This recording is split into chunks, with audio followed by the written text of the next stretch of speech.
follows. So if you think, if you know that the premises are true, if any of the true logics guarantee that the conclusion follows that conclusion is true, what does it matter that on some other logic it doesn't follow?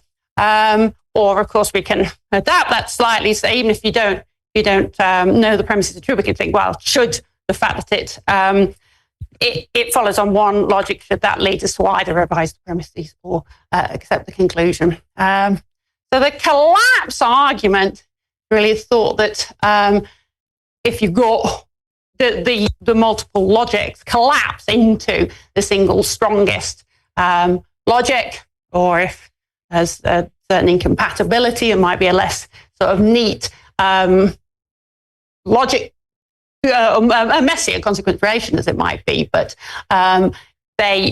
nonetheless you get this collapse. And then yes, you might think there's some role for these other logics, but it's a kind of supplementary role. So how might one respond to that kind of argument? So some of the responses relate to some of the things I was putting aside on the previous slide.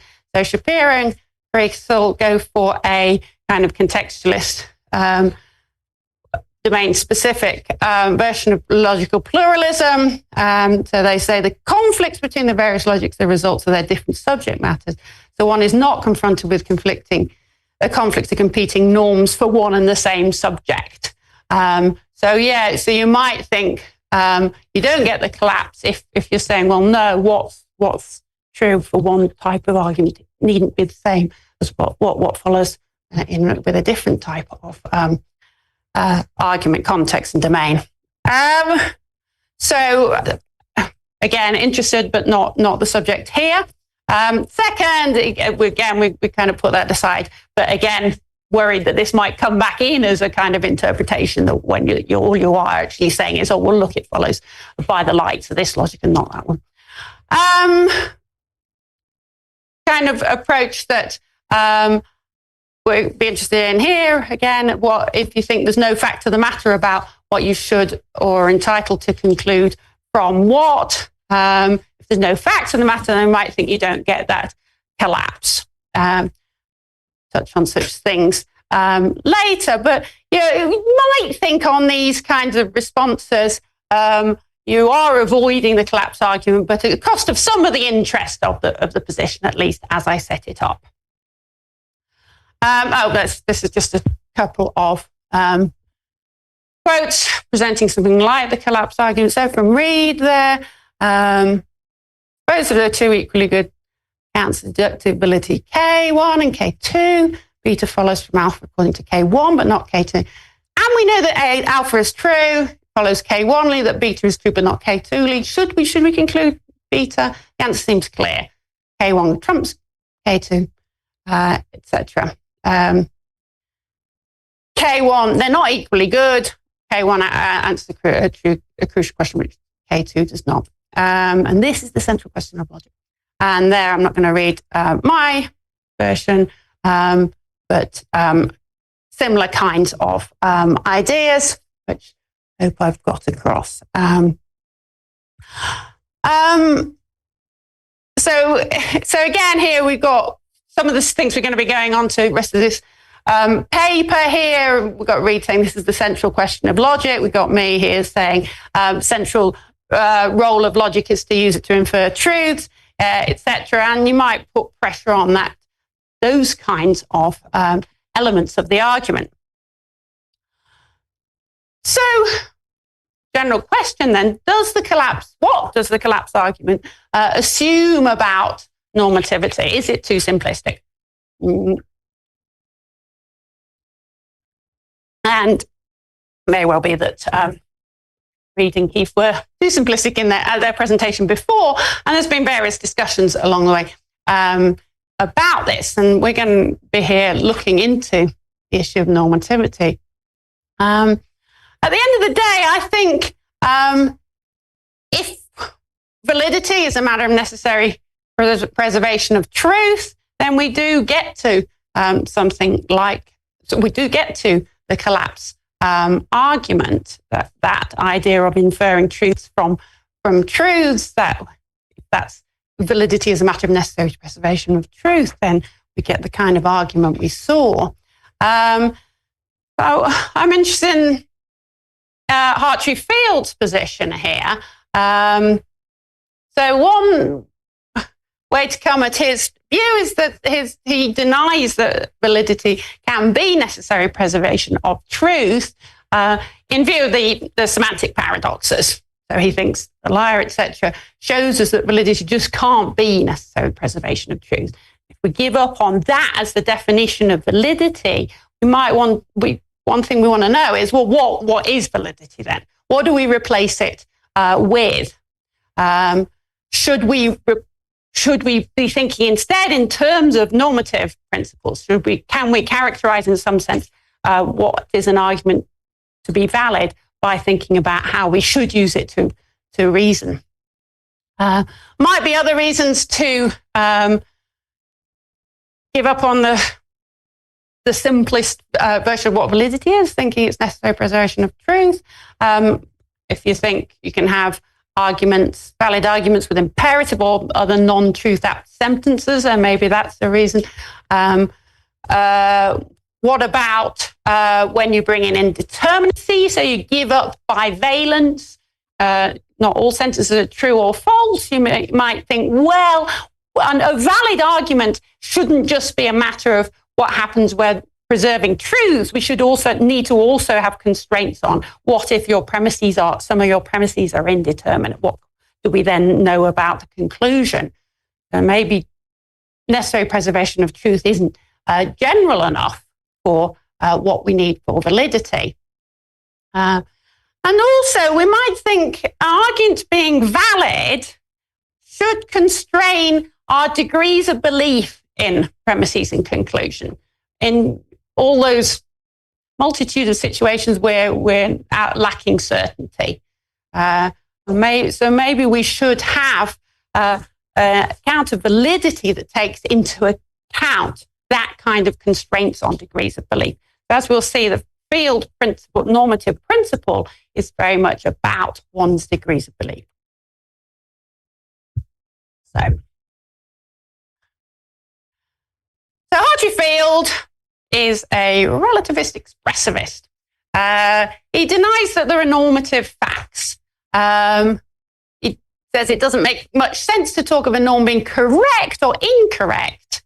They can be better or worse relative to different goals, but we shouldn't think of them as being normative facts. He thinks those would be kind of bizarre, queer things. We shouldn't be committed to those.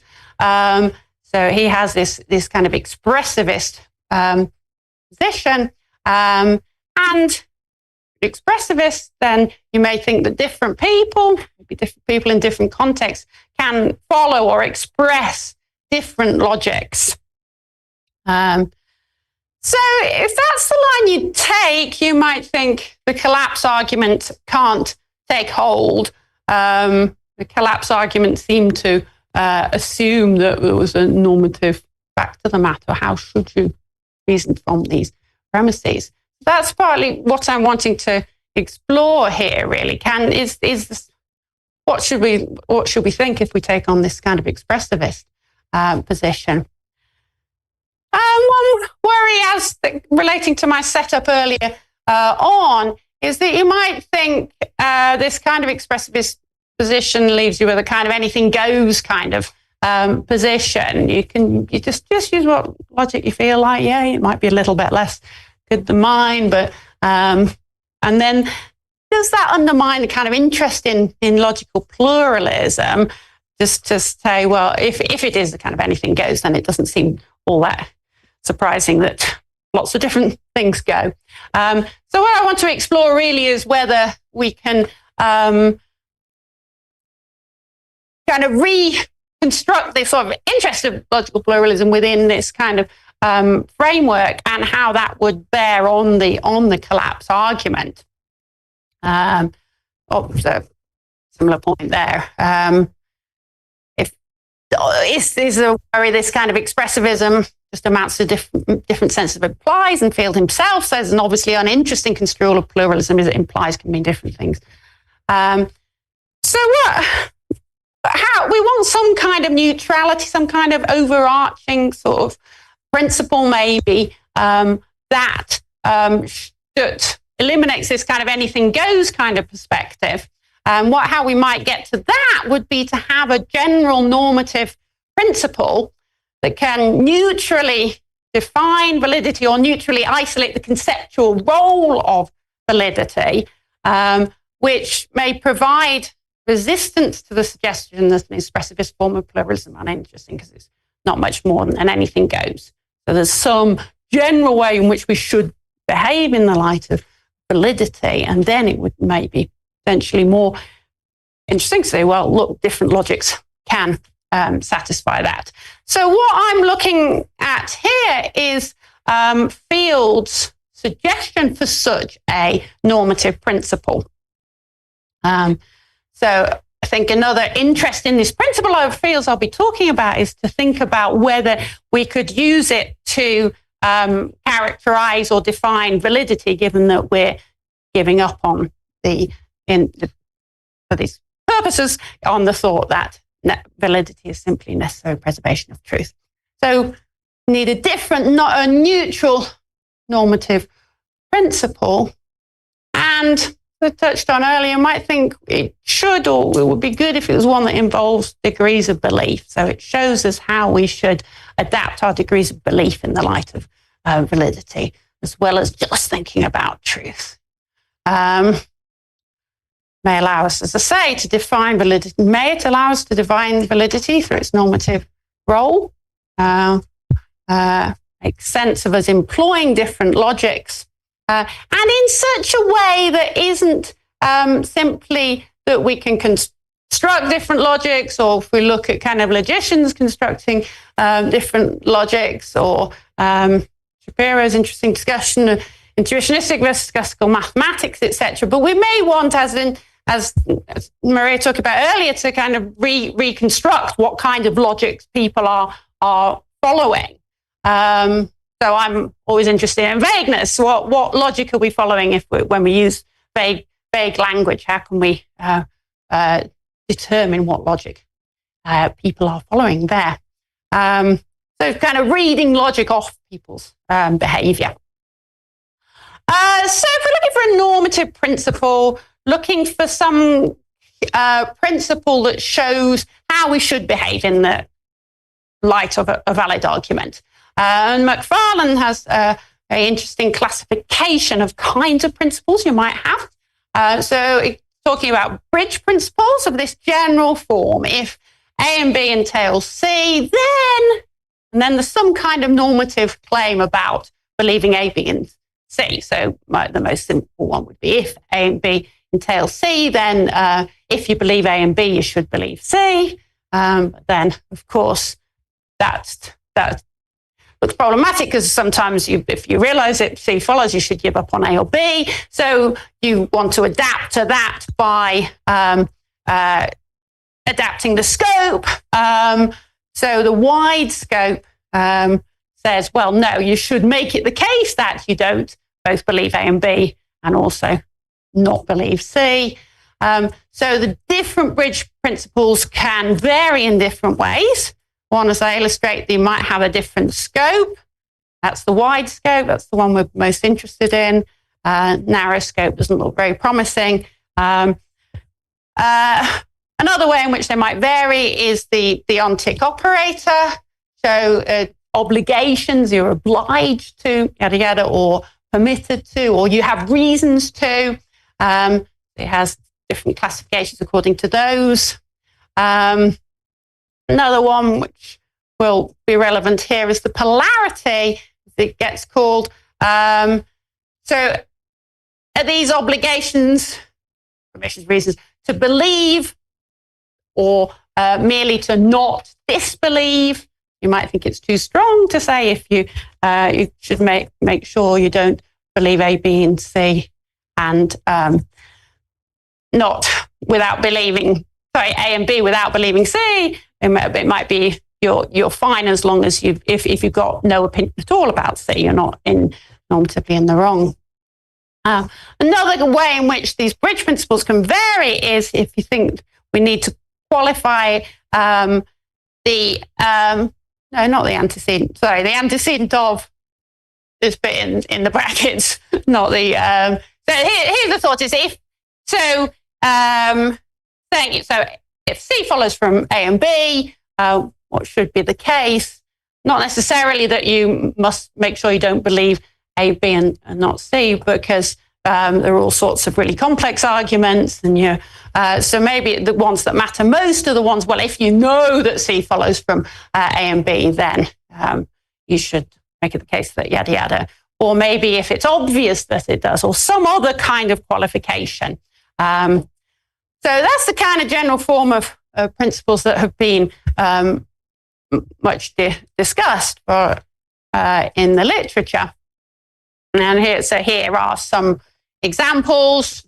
So the W's indicates the wide scope, and the O indicates that it's an ought rather than a reason for this R. And the plus is about that polarity. So WO plus, if A1 to AN entail B, then you ought to see to it that if you believe A and you believe B, etc., you also believe C. W minus, similar, but you also do not disbelieve C. Sorry about I've messed up reproducing this. I've not used sorry.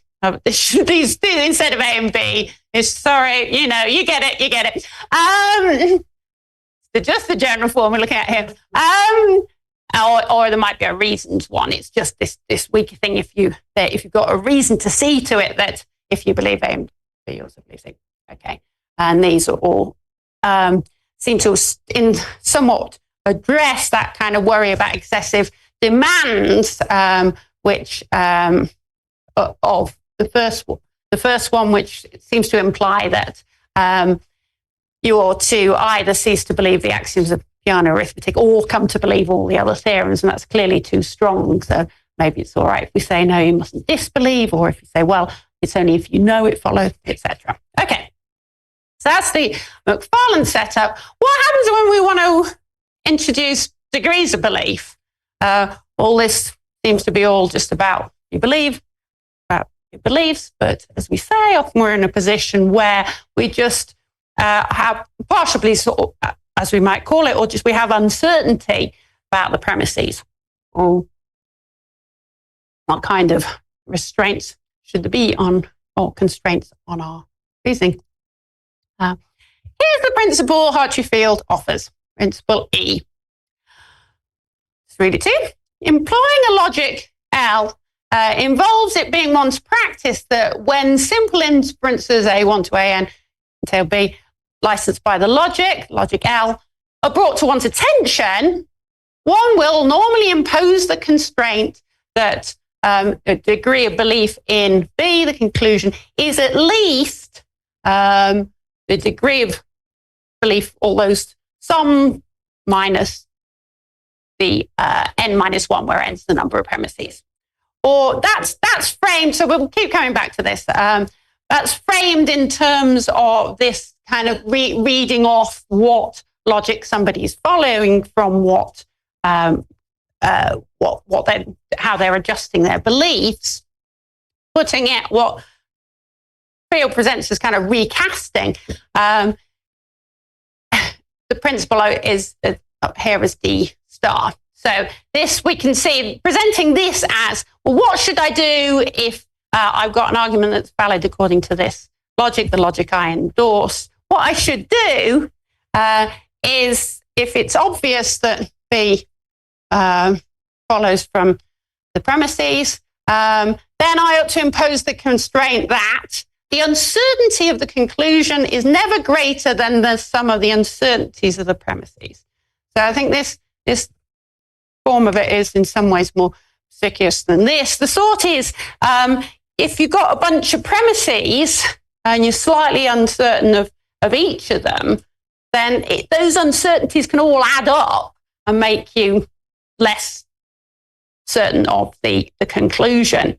So see that in, you might think that's, so Adams is a probabilistic result, where is it presupposing classical logic, but still we see that here the improbability of the conclusion of a valid argument doesn't exceed the sums of the improbabilities of the premises. So this idea is of uncertainties or improbabilities, which is like 1 minus px. This amounts to, gets rid of this minus and minus 1 bit by just having the sums of the uncertainties. So the preface paradox, got Annie, who's written a book, really confident about all the things she said in the main bit, and then the premise says something in the book's false. Is that logically problematic, given that the conjunction of all those things she believes, has high confidence is, their conjunction is exactly what she's denying in the premise? Well, if you think about this principle, then no, she's not normatively, she's not gone wrong, because she's, no matter how much research she's done, she's not 100% confident in each of the claims she's made in her book. And the uncertainties of each of those can add up. Something's bound to, even though I'm really confident of any one of these, one of them is actually going to end up false. So she can be in a normatively appropriate position, and that gets captured by this principle. So looking back at this principle, note that you've got the wide scope. You should, one will normally impose a constraint that, so it's looking together at the premises and the conclusion. You can respond by lowering your degree of belief in one of the premises, etc. Note the qualification here to simple inferences, or in other versions as he presents it, he talks about it. It's obvious that B follows from the premises. That's relevant to that avoiding the excessive demands. What would happen if we ignored the degrees of belief? Then if you thought, if you were ignoring it, so think it was supposing that always got full or full belief or full disbelief, then it would collapse, I think, into, then each of the, P, A1 will either be 1 or 0, etc., and then it collapses into, you ought to, if there's a simple inference, A1 to AN, there's B, then you ought to believe the conclusion if you believe all the premises, which looks like WO plus. So you might already have a bit of worries that you're going to get the excessive demands back in there. Interested in this principle for various reasons, as we talked about, in relation to class argument, but also in relation to characterizing validity, and because I think it's a very interesting principle to think about. There it is again. Let's think a few things about it. First thing, it's got that normally constraint in there. This relates to the kind of underdetermination stuff we're talking about in relation to Maria's paper. Clearly, we're going to need some kind of normally constraint in there because inevitably people will make mistakes. They can still count as following the logic if sometimes they don't adjust it. Nonetheless, I think difficulties loom. If just got to be normally following this practice, then maybe you could count as employing several different logics. Maybe that's something we're willing to accept. Is there a worry that common errors will get legitimized because of their frequency? We've got these kind of very general worries. I'm also interested in the different in how what we now we move to degrees of belief. How do we what's the analog of this? What we were saying about the difference between requiring belief in C and just requiring that you don't disbelieve it. It's more complicated once we've got degrees of belief in the picture. So one thing it will depend on is whether you think, well, your subject always has some degree of belief in any given proposition. That's the way we kind of model our subjects. When we've allowed degrees of belief, we know they can be uncertain. So they've got some degree of belief in it, even if they've not considered it. So you've got implicit as well as your explicit degrees of belief, insofar as we have those, which may correspond to how likely you judge the proposition. You've also got these implicit ones. So that's the kind of first option. You might say, well, yeah, the subject has some kind of degree of belief. So what do we say then if the subject hasn't considered, say, the conclusion? Well, we're modeling the subject. If they've not considered it, not to get explicit belief, we might think that we should assign them 0.5. Now, clearly, that seems clearly wrong, right? But when we drill into why it's wrong, I think we hit some difficulties. That clearly misrepresents uncertainty. So consider the situation where S has a high degree of belief in P and in Q, but they just haven't brought them together and haven't considered whether P and Q. It seems it would be a terrible interpretation of them to say, oh, they've got half in that. Surely they have. And it's very tempting to say, well, look, they've got really high degree of belief in P and Q because they've got this high degree of belief in P and in Q. But why? Is that assumption based on the logical relation between P and Q and Q and P and Q?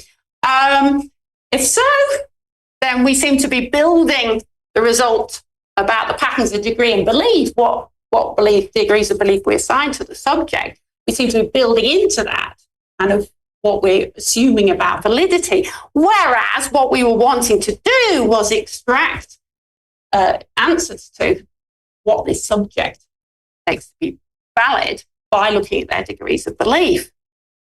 So I think there's the worry here that we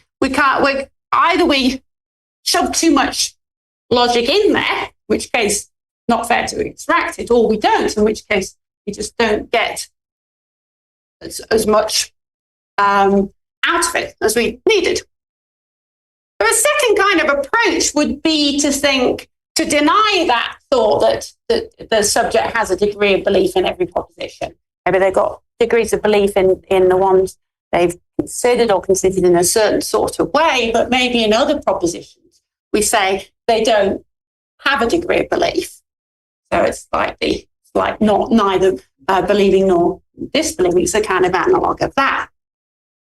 So then you get a version of the principle that Field also talks about, EQ, which qualifies that you have this, what we said in E, in the situations where the subject has all the degrees of belief in question, where they do have degrees of belief in the premises and the conclusion.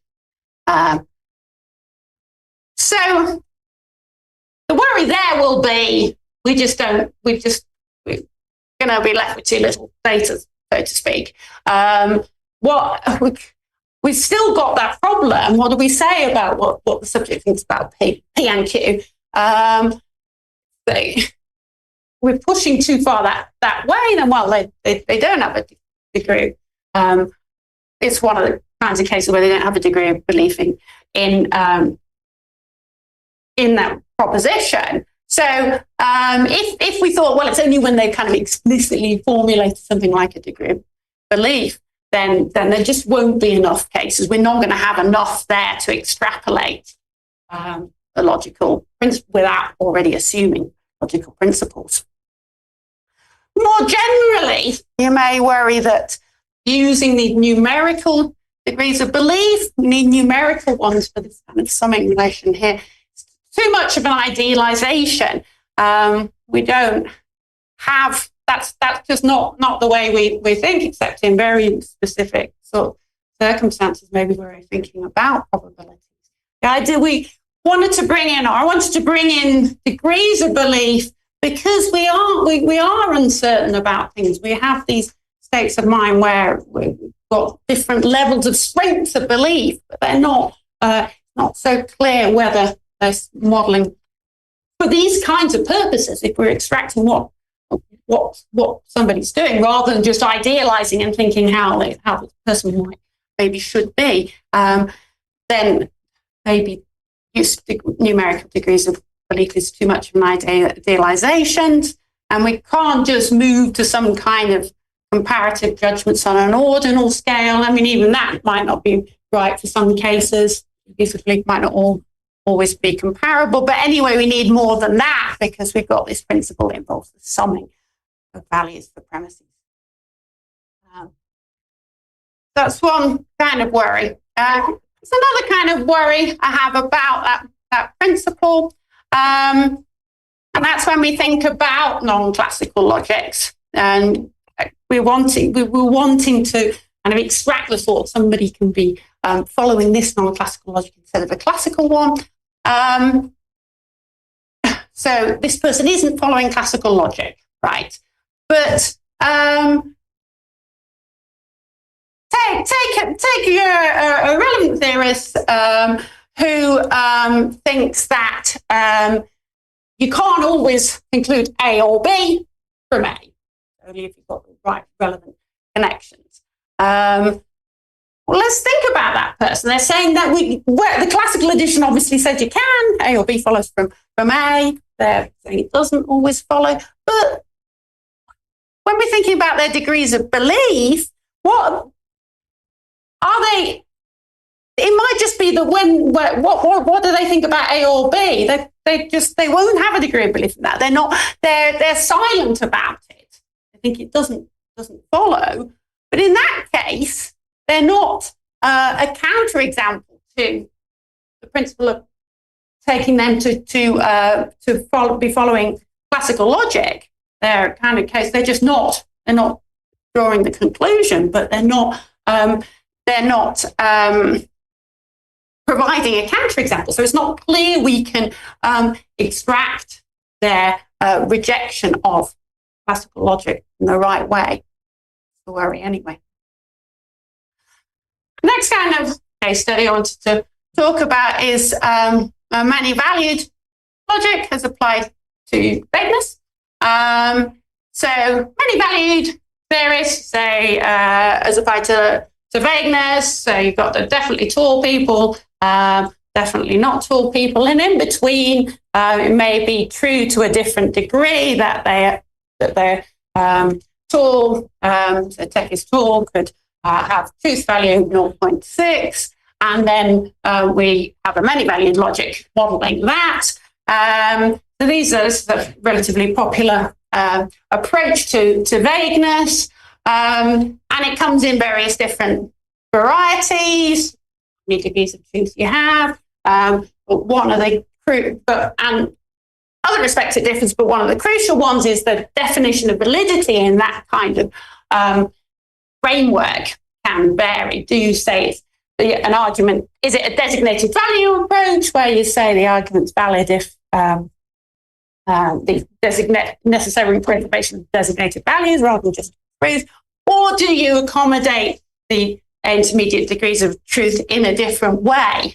And what I want to do with this case study is look at a kind of position you might have, and why that kind of position, which looks to be kind of on the table, is why that would be problematic for the general normative principle of fields that we've been looking at.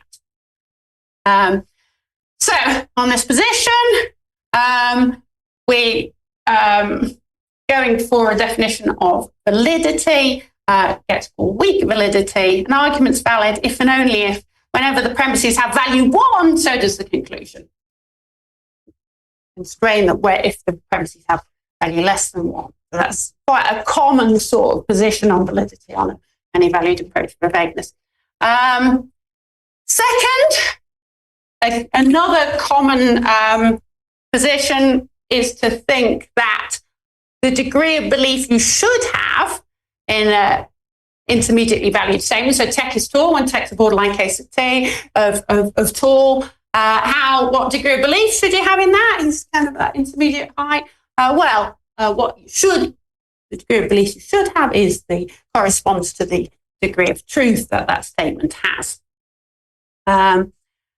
So now, if you've got both those theses, weak validity dictates that if some premises entail C, then we shouldn't fully believe all the premises without believing C, but it seems to impose no constraints on one's belief in C when you've got that slight uncertainty in the premises. But think now about an argument from P to definitely P. Okay. So definitely P, true. P is true to degree 1. Now the argument P, so definitely P, is valid on this definition, because if P is true to degree 1, then definitely P gets to be true to degree 1. Right? It's weakly valid. But now think about Tim, who's thin to degree 0.5. So then this principle, your degree of belief in Tim is thin, should be 0.5. Should your degree of belief in Tim is definitely thin be? Well, it shouldn't be 0.5 again. You know, he's not definitely tall, so that should be 0 probably, or certainly much lower than 0. No, okay. We'll come back to that. But if that's your picture and you're endorsing that kind of a logical system, then you won't count as employing it according to E, which has that kind of constraints on the degrees of belief. So, yeah, maybe we can come back to that more in discussion. But the general thought in line with some of the earlier points is that Field's principle don't seem to allow for advocating or employing these genuine options for many valued logics. Okay. So where does that leave us? Have I got slightly overrun, maybe? I've argued that Field's principles don't have the kind of desired neutrality between the different logical systems, suggest that such neutrality is unavailable. Maybe there are very different sorts of normative principles for different logical systems, but then we're left without a neutral general criterion of employing a logic, and that looks then problematic for thinking that normative considerations could be the key to characterizing validity. We're trying to put aside validity as necessary preservation of truth. Coming back finally to the collapse argument, the hope was that a principle like Field's E would allow for different logics to count as being legitimately followed by different people. But if we haven't got a principle like E, then are we pushed to that initial worry I had, that kind of anything goes worry. And maybe then, without that general normative principle, we'd be left without a real answer to what logic is expressed, except kind of what's expressed by its own light, what follows according to the formal consequence. So argued that that's not the way forward. And thank you for listening.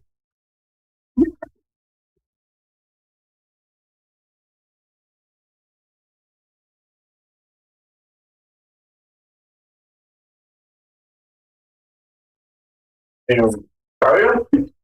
Thanks. This was a great talk. I like it a lot. And I think you're right in putting pressure on Field's principle. I have a question that actually comes before. I think it's the very idea of those bridging principles that your colleague presents seem to me highly troublesome for the following reason. And so you may think, look, I have a logic. The logic gives me there's a notion of validity, tells which inferences are valid or not, right? The idea that, that's not enough, that tells me nothing about when I'm confronted with an argument, what I should do. I find this bizarre, right? Because the whole point of systematizing inference is exactly to tell what follows from what. Sure, if you don't, nothing obliges you to do that, but there are costs, right? You're going to end up with false conclusions, thinking that the argument is valid when it's not. Then you may think that you have good reasons to believe, and in fact you don't, and all kinds of. But I don't need those principles to see that. My worry is the following. If you think that the very formulation of those principles, like in the way that Mark is thinking about, okay, if something follows from certain premises, then when you have this conditional things right, on the right hand side, I have logical vocabulary there too. We get into an infinite regret. I basically say, now how do I judge those things on the right hand side?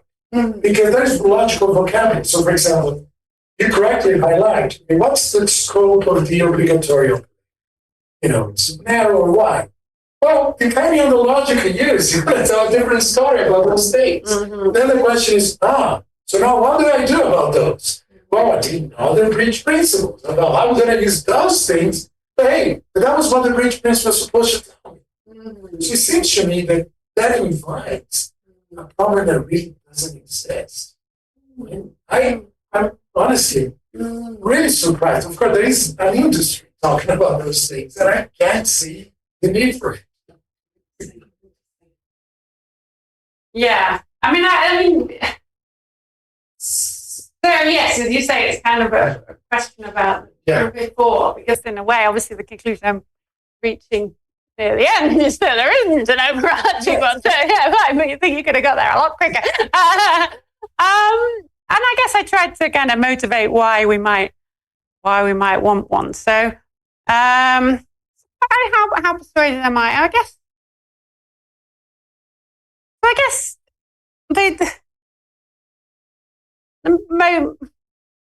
what's motivating McFarlane there is thought, well, yeah, the simplistic way you might take it, if C follows from A and B, then you should believe C if you believe A. It's got to, as you say, obviously it's going to constrain what you believe, but how does it constrain it? Mustn't there be an answer to how it constrains it? And am I right in thinking you're saying, well, yeah, there is, but it doesn't mean we can give that kind of very general story. It's going to be different for different logics. Yeah. So where do you think that leaves us on? So I set it up, but with kind of, if you move to the kind of big field expressivism and things, you've given up on validity is necessary preservation of truth, then that kind of principle could do a certain sort of role. So I guess, as I say, I suppose you've got a kind of quicker route to, well, that ain't going to work. But it's a little so it's different stuff. Yeah. Yes. Okay. Okay, thank you. That's what we're here for. Thanks for the talk. I was wondering to what extent Fields view can really avoid the collapse argument. Because even if you think that which logic you should adopt is dependent on the goals you have, you may think that the many goals let's say you have one goal A, and what if it's still the case that many logics are, equally good or predict that the same arguments are valid relative to this goal? Couldn't he still be subjected to some version of this, maybe some weakened version of the collapse argument? Just wondering. Yeah, I mean, I've been wondering that too, and I haven't decided. That's why I was a bit tentative in some ways at the end. Yeah, as you say, it might be a weakened version. It's a different formulation, but on the face of it, collapse argument seems to be saying, well, look, this is something you should, or it seems to kind of assume that, maybe not normative facts, but it seems to assume normative facts matter. So if you're backing off from that, as the field is doing and saying, no, it's just about expressing it, then that's why I was thinking that seems to me not to be clear that you get the collapse still. So maybe you could run again how it would work then, the collapse argument. I'm not sure. I haven't read the paper, but so the idea is, let's say you have a goal, and then it may still be that relative to that goal, there is not one single logic that you should adopt. It may be that relative to the goal you have, there are still many different logics that may be useful. Then, I mean, that seems that at least some weak version of the collapse argument could be used there. Yes. So I guess it's how weak, whether it would be so weak as not to be a worry to field, I suppose. So I thought, I guess, so collapse argument seems to say, well, if any of these say you should, and you should. And we're saying, well, no, there isn't a fact of the matter about what you should, but still there's a sense in which it's legitimate or something. Then, it's interesting, and I still, as I say, want to keep thinking about that. So I kind of, I'm clean. I kind of came at this from two. I haven't actually been working on logical pluralism for a while, and when I came back to thinking for this, I'd done this stuff on the field and normativity, and thought there's a really interesting connection there. And I don't feel like I've got to the end of working out, but that has set things up so at least one might think that the collapse argument's answered like this, and it can't be because there's this problem with the principle. But again, stop it earlier by thinking, well, actually, it couldn't even be stopped if those principles worked. And I still, I'll keep thinking about how it might go, or a weaker version of it might go. Thank you. That's helpful. Excellent. I had the same word that Ricardo. So I'm going to try to argue that yes, this has nothing to do with normativity. This is the collapse problem is big. It doesn't matter what you think logic is for, it would still apply. Because you can present it like a dilemma, right? So either you have something like a bridge principle or some other way of testing out what logical consequences for that is neutral, or you don't, right? Mm-hmm. So if you have one that is neutral, then all the different logics that are correct, they are going to be they're going to have that application. Mm-hmm. And therefore the conflicts that you had in the logic are going to become conflicts in the application, and that's going to be a problem, right? Or you don't have. And then if you don't have a bridge principle, then you're completely right that your pluralism is just trivial, it just gets around. So that is the structure of the argument, and that doesn't require that the bridge principle be not even one of these. It just doesn't. It's not required to be normative. It doesn't require to be about belief. It actually doesn't require anything. It's just the idea that there has to be something that characterizes what logical consequences for. Right. So what logical consequences for needn't be cashed out in terms of a normative principle. What else? For example, you could be putting just there's truth, and you would still have that problem, right? Because it would be like, well, then what is true? Yeah, I guess that was kind of what I was putting aside. I thought as if it's, Exactly. But yeah. So that tells us that it is not just normative, right? And you can put it in terms of rationality, and it would still work. I mean, all the many different hypotheses we have had through the history of logic about what logic is for, you're going to be able to put them and get a collapse argument. Yeah. As far as I can tell. As far as we can tell. Thanks, that's helpful. So, just to be clear then, it's the thought that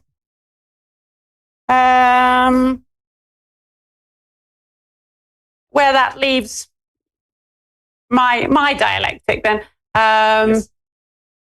in relation to the collapse argument, my thought was this could be a way forward, but it doesn't work. And you're you're stopping the train earlier and saying this wouldn't be a way forward because of that general dilemma. Yeah. Because, I mean, the way I understand the collapse argument, the idea is you have these people saying, this follows from B according to blah, blah, blah. And the question is, what does that according to blah, blah, blah add? Right? If we have a well-defined notion or a neutral notion of what does it mean to follow, then the other thing seems to be idle. And that idleness is going to create problems for growth.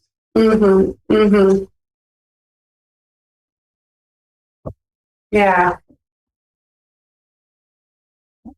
Okay, thanks. That's great. Maria? Thank you for your talk. I enjoyed it a lot. I just have maybe a curious question about why choosing degrees of belief. And my intuition is that one of the problems about belief, and especially rational belief, because it connects to having one of the interpretations into knowledge, is that it's not lost on the data. So there are some epistemologists like Cerón that will claim, well, that doesn't happen. What actually happens with justified or rational belief is that you have the probability of each part of the conjunction being higher than the probability of the conjunction. So in those cases, it seems that you still have a lot of different discussions from epistemology coming against the idea that you can trace the relation between premises and conclusion into terms of degrees of belief. And so I was wondering whether you have any stand on this type of previous epistemological discussions about interpreting the certainty of the connection between them as telling of something about validity. So when you say closure failed, is that assuming some kind of a sort of lock-in thesis or something about degrees of belief being? No, I think that the idea is that it is not a deductive closure what is going on in rational beliefs. Right. It's something like more of the type of probability. Yeah. So in that sense, you have many examples in which you can between A and B, and in a sense assign a probability 1 to each of them, but the conjunction is going to be have a lower probability than each of the conjuncts apart. Right? Not lower than the sum of their. Yeah, lower than these. So you could have lower than each apart. So if you got 0.8 and 0.8, then the conclusion could be less than 0.6. Or it could be 0.6. It could be lower than either of them. Could be lower than and should be lower than either of them. Apart. Okay. Then the thought with the Adam result is it shouldn't be lower than the sum of the uncertainty. Yes, that is right. Okay. So that's the pattern you've got. Yeah. And that's an interpretation of how we can see the relation between rational belief if we want to involve degrees of beliefs and do some epistemologies.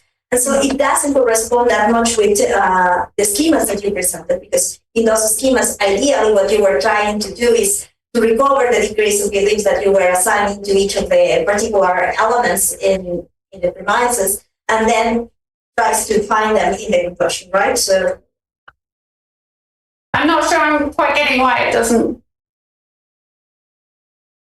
Sorry. What I was saying is there are some ongoing discussions in epistemology before trying to relate degrees of belief to validity about how should we interpret the connection between having something like a conjunction in the premises and then a degree of belief in the conclusion. And so it is not so straightforward to say that we have transparency about how to trace the degrees that we assign at the beginning into the conclusion. Okay, thanks. Yeah. Okay, so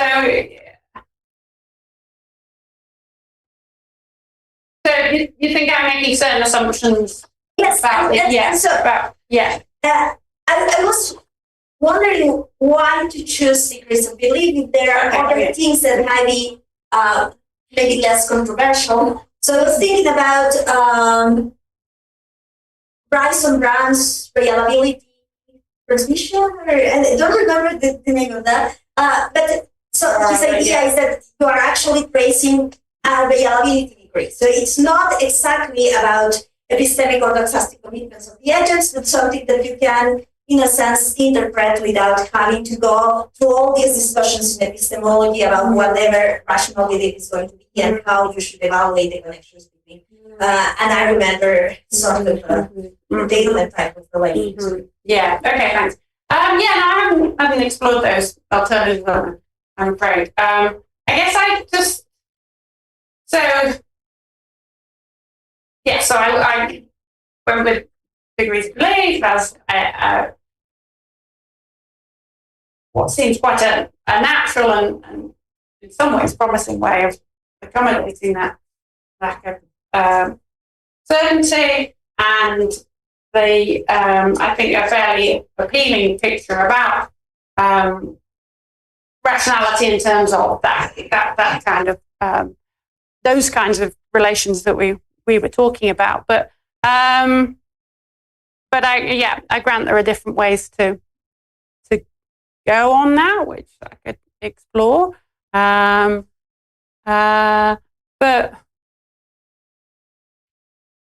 yes, I have to look into. So who was Bryson Brown? Okay, yeah. I guess the main thing would be a move from just that, just sticking with outright beliefs. You've got to adapt in some way to accommodate the fact that we have these uncertainties. And that would be one way to go, the exploring, partly because that's what Field talks about. But thanks, that's really helpful. I'll look into that. Yeah. So I'd like to return to the collapse argument because my worry is that actually begs the question against the pluralists. But in a way, it exhibits a form of reasoning that's strictly modalist. Because it says, look, now we have these two sort of logics, right? One is stronger than the other, and I want to know, according to one, a result follows, according to another it doesn't, what should I do, right? Well, the pluralist says the idea that you need to find one that it's the true one. Exactly what the view is trying to deny. So you're asking a question that we're trying to encourage you to move away from. And rather understand that the fact that there is disagreement over reliability is an expression of difference in the features that we are reasoning about. And so, for example, suppose the debate is a classical logician and intuitionistic. Right? They are, the example I think you gave, right? They are disagreeing over whether double negation elimination holds or not. And you say, with the collapse argument, you say, well, we should go for the strongest one and derive and say, okay, the one that follows is want to find the truth. Here it's to follow classical logic. Right? Now, the intuitionistic logician does. It's okay. That would prevent me from doing something that I want to do, which is to legitimize the search for constructive proofs. Because the classical logician, I don't need to prove anything. The fact that there's no proof of the negation of these things enough to tell me that the thing holds. That Right? You're looking for something that is unnecessary. No, I'm not. Your argument is invalid, right? So the pluralists, looking at this debate, say, look, there is something that they are generally disagreeing about here, right? And it matters to think about the context of what they are reasoning, right? The intuitionistic logician say, look, I'm searching for constructive proofs. It's not any kind of proof, because some of those are not informative enough, right? So and it turns out the classical logic prevents me from doing this. That's why I need a logic that allows me to do this thing. If you tell me, no, look, it's classical logic has the right answer here, I cannot get off the ground, right? So the pluralist looks at that and say, so the idea that we need to find an answer and go for the strongest logic begs the question. In that case, against the intuitionist, right? But it begs the question of the pluralist. The pluralist says, look, there are many contexts in which double negation elimination is perfect. Right? But there are contexts in which it's violated. So use it when it's perfectly fine. But don't when it's not. Right? And it turns out one of those contexts in which it's not perfectly fine is the one that the intuitionistic logician is highlighting. Because if that inference is valid, intuitionist mathematics cannot get off the ground. It's unexpressive. Right? It prevents you just from exploring exactly what you're trying to do. So it's in that sense that it seems to me that the collapse argument has a built-in assumption that it's sort of a monist mindset. Right? It's not taking into account exactly what the thing is. It's trying to carve up space for. So how does that relate to the kind of contextualist version of pluralism that I kind of put aside some extent? You're not arguing. Are you arguing about it, or are you saying that it's got to? I'm sorry. Is that the? I mean, I put that aside quite quickly, and I recognise that was got a lot more to be said there. But on my setup of that kind, is that where you would? Yeah, I think there is a form of what you call relativism, that is a field in Greg Russell called relativism. It's actually not, right? Yeah. To say that logic is relative to a language, to a context, I think that's trivial true. Yeah. It's very interesting. I don't see any bite out of it. Yeah. Now, a problematic form of relativism was to say that, look, either logic holds for everything or it doesn't hold at all, and then in which case everything goes, right? That I think would be a problem. But that's, the unproblematic relativism doesn't entail that.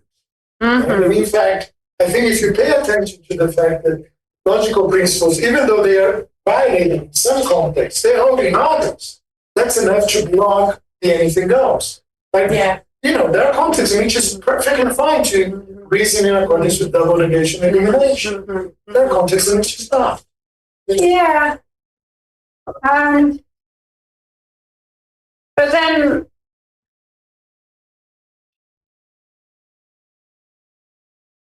so that is so the.